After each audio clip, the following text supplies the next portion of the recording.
So obviously every car has a story and stuff, but it sounds like this car has a pretty interesting story, especially with like a cross-country trip, something like that. Yeah. What happened was, when I was a kid in 1960, I was 10 years old.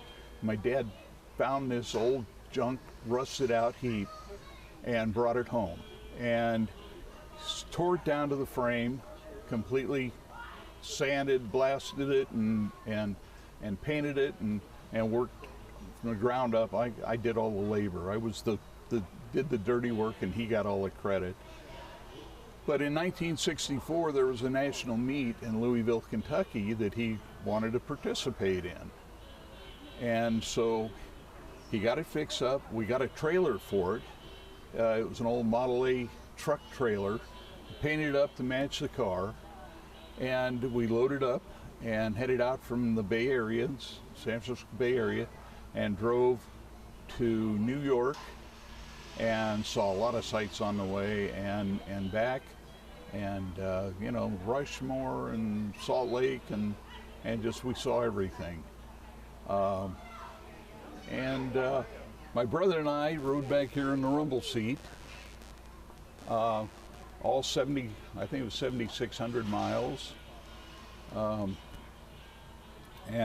my mom and dad up front, and we just had a nice 35-day trip.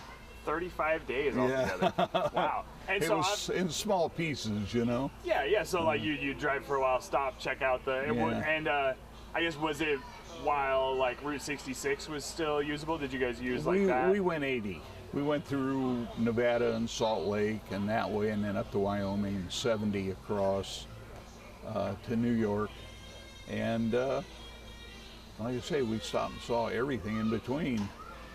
Absolutely. Just like a view of the entire country. You got a really cool experience. Yeah, well, as a kid, it's something I'll never forget, you know. The shows and the cars, and I grew up with this. I got my driver's license in it, learned to drive in it, got my driver's license in it, dated in high school in it, and when my dad was getting ready to pass, he told me, I want you to find a nice home where somebody will take care of it.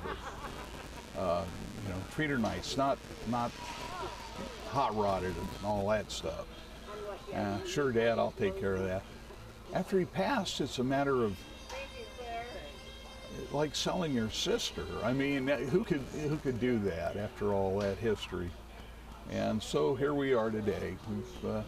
We drive it. We live in South Medford and drive it around town. You'll see us around town on occasion, parades or shows. Absolutely. So she still gets around and everything. And I guess that experience, obviously riding in the rumble seat and everything, was that a comfortable experience? It was not too bad. There were times, my dad built a little framework with a top on it to keep us out of the sun, but we didn't always have that on there. And sometimes we'd be driving along and it'd start to rain. So my brother and I would crawl down where the legs go down there, and we'd pull the lid close on us to keep the rain off. But yeah, that was a very exciting trip. Absolutely. An incredible experience. Yeah. I honestly, that sounds like the time of a lifetime. That's awesome. Well, thank you so much. I really appreciate it.